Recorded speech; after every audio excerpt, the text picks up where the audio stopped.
স্বাগতম জনাইছো আৰু এই মুহূৰ্তত জৰুৰী খবৰ লৈ আহিছো যে উজনিত কোনো কাৰণত মিয়াক ভূমি ক্ৰয় কৰিবলৈ দিয়া নহব।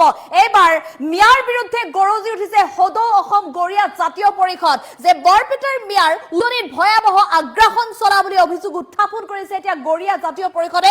সত্ৰৰ ভূমিত মিয়াই দখল কৰাৰ অপচেষ্টা চলোৱাৰ তথ্য মুকলি কৰিছে এতিয়া সদৌ অসম গৰিয়া জাতীয় পৰিষদে আৰু যাৰ বাবে মিয়াৰ মাটি ক্ৰয়ক লৈ গৰজি উঠা সদৌ অসম গৰিয়া জাতীয় পৰিষদে কাষ চাপিছে প্ৰশাসনৰ ওচৰত দাখিল কৰিছে স্মাৰক পত্ৰ। লৈছো এই মুহূৰ্তত টাইম 8 বিগ ব্ৰেকিং। বৰপেটাৰ মিয়াৰ উজনিত ভয়াবহ আগ্ৰাসন। যধে মধে বৰপেটাৰ মিয়াই ভূমি ক্ৰয় কৰিবলৈ যোৱা বুলি মন্তব্য কৰিছে। সত্ৰৰ ভূমিত মিয়াৰ দখলৰ চেষ্টা, সত্ৰৰ ভূমি মিয়াই বেদখল কৰিবলৈ চেষ্টা অব্যাহত ৰখাৰ অভিযোগ উত্থাপন কৰিছে। মিয়াৰ মাটি ক্ৰয়ক লৈ গৰজি উঠিছে সদৌ অসম গৰিয়া জাতীয় পৰিষদ। শিৱসাগৰত মিয়াৰ ভূমি ক্ৰয় কোনো প্ৰকাৰে মানি লোৱা নহব বুলি গৰিয়া পৰিষদে দিছে হুংকাৰ। বাগবৰৰ লোকৰ ভূমি ক্ৰয় মানি নলয় সংগঠনটোৱে। বৃত্তিৰ প্ৰতি কোনো আপত্তি নাই, কেৱল মাত্ৰ মাটি ক্ৰয়ৰ ক্ষেত্ৰত বিৰোধিতা। যি ব্যৱসায় নকৰক, যি বেপাৰ নকৰক কিয় তাত কোনো আপত্তি নাই, কিন্তু কোনো কাৰণত ভূমি ক্ৰয় কৰিব নোৱাৰিব বুলি অন্তিমটো হুংকাৰ। শিৱসাগৰ কোৱামাৰা সত্ৰ আৰু ৩৭ নম্বৰ ৰাষ্ট্ৰীয় ঘাইপথৰ সমীপৰ মেৰবিল ৰাজহ গাঁৱৰ মিয়াৰ ভূমি ক্ৰয়। ঘটনাৰ পিছতে ৰাজ্যজুৰি এতিয়া তীব্ৰ প্ৰতিক্ৰিয়া দেখিবলৈ পোৱা গৈছে। উজনিত মিয়াৰ ভূমি ক্ৰয়ত স্পষ্ট আপত্তি প্ৰদৰ্শন কৰিছে এতিয়া গৰিয়া পৰিষদে। আটাইৰে আধাৰ কাৰ্ড আৰু NRCৰ তথ্যত বিসংগতি থকাৰো অভিযোগ উত্থাপন কৰিছে। ভূমি ঘূৰাই লোৱাৰ বাবে প্ৰশাসনক স্মাৰক পত্ৰ প্ৰেৰণ কৰিছে গৰিয়া জাতীয় পৰিষদে। আমি পুনৰ জনাইছো এই মুহূৰ্তত এটা ডাঙৰ খবৰ। শিৱসাগৰত এতিয়া সদৌ অসম গৰিয়া জাতীয় পৰিষদ আৰু সদৌ অসম গৰিয়া জাতীয় পৰিষদে ক্ষোভ প্ৰকাশ কৰিছে। বৰপেটাৰ মিয়াই উজনিত ভয়াবহ আগ্ৰাসন চলোৱা বুলি মন্তব্য কৰিছে। বৰপেটাৰ মিয়াই উজনিত গৈ আগ্ৰাসন চলোৱা বুলি মন্তব্য কৰিছে যে বৰপেটাৰ মিয়াই গৈ শিৱসাগৰৰ বিভিন্ন প্ৰান্তত মাটি ক্ৰয়ৰ চেষ্টা কৰিছে। তেওঁলোকে বেপাৰ কৰিবলৈ গৈছে, যি বেপাৰ নকৰক, তেওঁলোকৰ বৃত্তি যিয়েই নহওক তাত কোনো ক'বলগীয়া নাই, কিন্তু মিয়াই কোনো কাৰণত শিৱসাগৰত ভূমি দখল কৰিব নোৱাৰিব। সত্ৰৰ ভূমি মিয়াৰ দখলৰ চেষ্টা কৰাৰ তথ্য মুকলি কৰিছে ইতিমধ্যে সদৌ অসম গৰিয়া জাতীয় পৰিষদে। উল্লেখ কৰিব লাগিব যে সত্ৰৰ ভূমিৰ পৰা যাতে বেদখলমুক্ত, সত্ৰৰ ভূমি যাতে বেদখলমুক্ত কৰিব পাৰে, সত্ৰৰ ভূমি দখল কৰি থকা প্ৰতিটো মিয়াক যিহেতু মিয়াৰ বিৰুদ্ধে যিহেতু ৰাজ্য চৰকাৰে একশ্যন অব্যাহত ৰাখিছে, তেনে সময়ত উজনি অসমৰ শিৱসাগৰ জিলাখনত এনেধৰণে মিয়াৰ আগ্ৰাসনৰ বিষয়টো অতিকৈ চিন্তনীয় বিষয় হৈ পৰিছে আৰু যাৰ বাবে প্ৰশাসনক স্মাৰক পত্ৰ প্ৰদান কৰিছে সদৌ অসম গৰিয়া পৰিষদে। বৰপেটাৰ মিয়াৰ উজনিত ভয়াবহ আগ্ৰাসন বুলি মন্তব্য কৰিছে। আৰু কেৱল ইমানেই নহয়, বাগবৰৰ লোকে কোনো কাৰণত যাতে শিৱসাগৰৰ ভূমি ক্ৰয় কৰিব নোৱাৰে তাৰ বাবে এতিয়া সংগঠনটো এনেধৰণে কঠোৰ হৈ পৰা পৰিলক্ষিত হৈছে। কোনো কাৰণত মিয়াই সত্ৰৰ ভূমি ক্ৰয় কৰা বিষয়টো মানি নলয় সংগঠনটোৱে।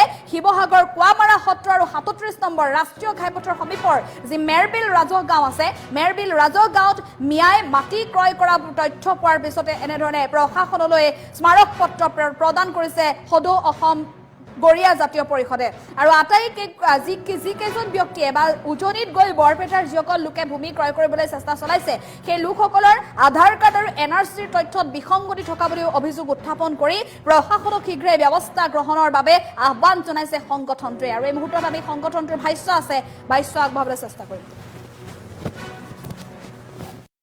কিছুদিনৰ আগত নিউজ হৈছে, 2 এদিনৰ আগত, যে শিৱসাগৰৰ মাজমজিয়াৰ পৰা নাতি দূৰত কাটনিপাৰ সত্ৰ আৰু কোৱামৰা সত্ৰৰ নিচেই ওচৰতে যি পথাৰ আমাৰ হয় গৰিয়া, ইয়াৰ গোসাঁই, মহন্ত, বামুণ, আহোম, আমাৰ এইবিলাক জনগোষ্ঠী মানুহৰ পথাৰ। এই পথাৰত বৰপেটাৰ বাগবৰৰ পৰা মিয়াই আহি পেলাই আমাৰ চকুৰ আগতে মাটি কিনিলে বুলি যেতিয়া তাকো আমি নিউজৰ যোগেদি শুনিবলৈ পালোঁ, তেতিয়া আমি আৰু চিন্তা কৰিবলৈ বাধ্য হ'লোঁ যে ইমান থলুৱা শিৱসাগৰত উজনিত মিয়া থাকিবলৈ দিয়া নহয়, মিয়াক খেদি দিয়া হ'ব, এই কথাবিলাক কলৈ গ'ল?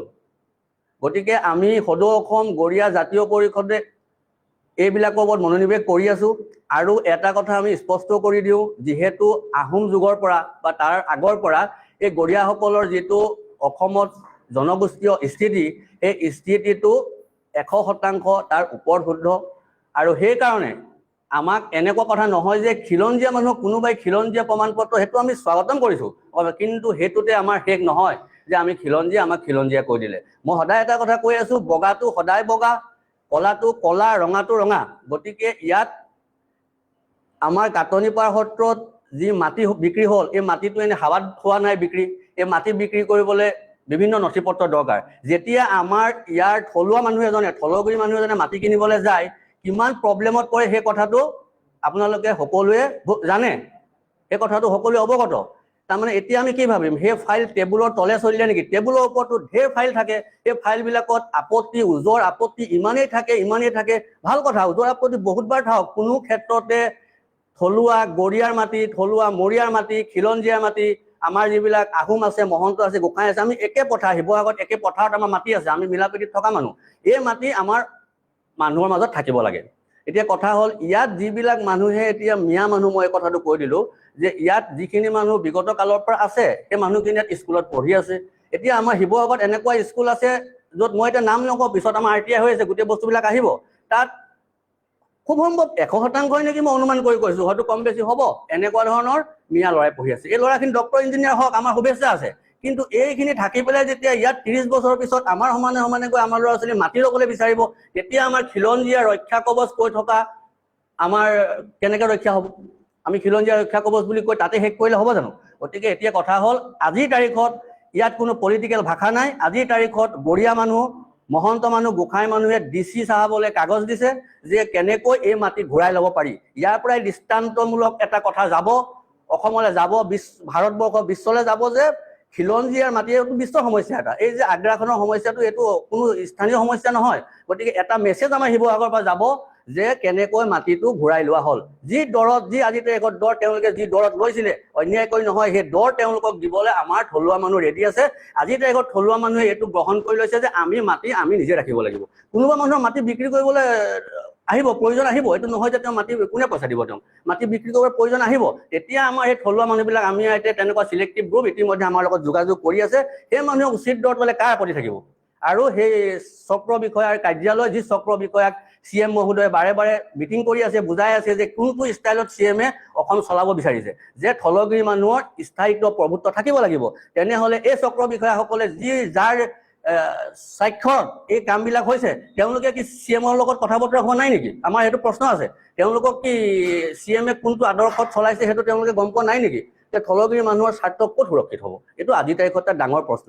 যিহেতু উজনিত কোনো ধৰণৰ মানুহ, মই কৈছোঁ যে আমাৰ সেই ঠেলাৱালা, ৰিক্সাৱালা বা ইয়াত কষ্ট কৰি থকা মানুহকেইটা আছে, তেওঁলোকে গুচি যায়। সেইকেইজনক লক্ষ্য কৰি মই উদ্দেশ্য নহয়, মই কৈছোঁ ইয়াত যিমান ডাঙৰ বিষয় আমোলা নহওক, যদি মিয়া হয় তেতিয়াহ'লে তেওঁ ইয়াত মাটি নিকিনাই ভাল। যিহেতু এতিয়া গৰীয়া জাতীয় পৰিষদ বা এনেকুৱা ধৰণৰ এইবিলাক যিটো মানে আমাৰ স্বীকৃতিপ্ৰাপ্ত হ'বলৈ গৈ আছে, তেতিয়াহ'লে নিশ্চয় গৰীয়াজন গৰীয়াই হ'ব। জনগোষ্ঠীয় গৰীয়াজনৰ লগততো কোনো পধ্যে 100 বছৰ তাৰ ওপৰত কোনোবা থাকিলেওতো সেইজন গৰীয়া নহ'ব। ইয়াত 4 পুৰুষৰ প্ৰমাণপত্ৰ লাগিব আমাৰ। 4 পুৰুষৰ প্ৰমাণপত্ৰহে গৰীয়া বুলি চিনাকি হ'ব। কিছুদিনৰ আগত নিউজ হৈছে, 2 এদিনৰ আগত, যে শিৱসাগৰৰ মাজমজিয়াৰ পৰা নাতি দূৰত কাটনিপাৰ সত্ৰ আৰু কুৱামৰা সত্ৰৰ নিচেই ওচৰতে পথাৰ, যি পথাৰ আমাৰ হয় গৰীয়া, ইয়াৰ গোসাঁই, মহন্ত, বামুণ, আহোম, আমাৰ এইবিলাক জনগোষ্ঠী মানুহৰ পথাৰ।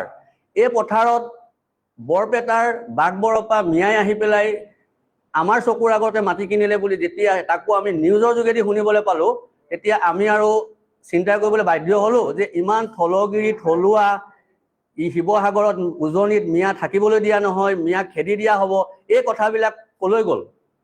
গতিকে আমি সদৌ অসম গৰীয়া জাতীয় পৰিষদে